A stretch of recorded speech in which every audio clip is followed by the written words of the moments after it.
نیک لوگوں کی صحبت میں ہمیشہ بھلائی ہی ملتی ہے، کیونکہ ہوا جب پھولوں سے گزرتی ہے تو خوشبودار ہو جاتی ہے۔ زندگی کو بدلنے میں وقت لگتا ہے، لیکن وقت کو بدلنے میں زندگی لگ جاتی ہے۔ کسی کے خلوص اور پیار کو اس کی بے وقوفی مت سمجھو، ورنہ کسی دن تم خلوص اور پیار کی تلاش کرو گے اور لوگ تمہیں بے وقوف سمجھیں گے۔ تمہارا ایک ہی رب ہے، پھر بھی تم اسے یاد نہیں کرتے، لیکن اس کے کتنے بندے ہیں، پھر بھی تم کو نہیں بھولتا۔ جس کو تم سے محبت ہوگی، تم کو فضول اور ناجائز کاموں سے روکے گا۔ دوستوں کے غم میں ہر حال میں شامل ہوا کرو، لیکن خوشی میں تب تک نہ جانا جب تک وہ تمہیں خود نہ بلائیں۔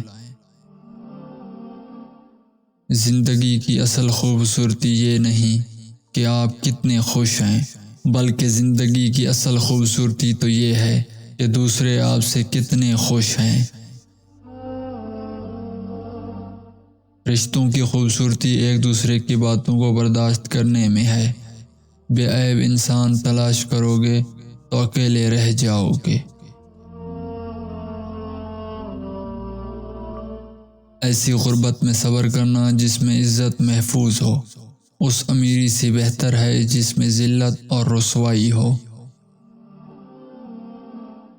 100 دوستوں سے بہتر وہ ایک دشمن ہے جو دل میں نفرت تو رکھتا ہے لیکن منافقت نہیں کرتا۔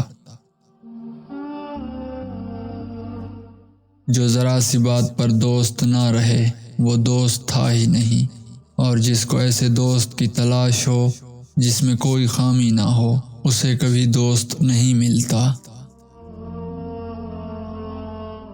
جو شخص تمہارا غصہ برداشت کر لے اور ثابت قدم رہے تو وہ تمہارا سچا دوست ہے۔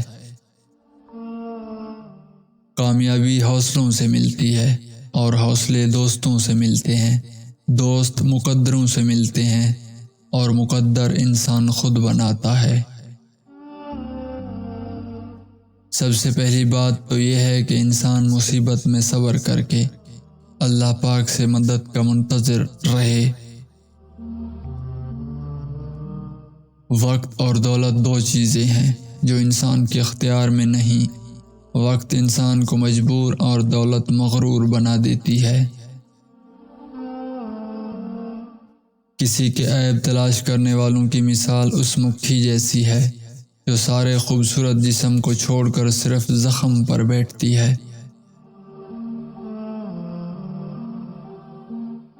جب کوئی دوست تمہیں اپنا راز بتائے تو سمجھ لینا کہ وہ اپنی عزت تمہیں امانت دے رہا ہے۔ اس میں کبھی بھی خیانت مت کرنا۔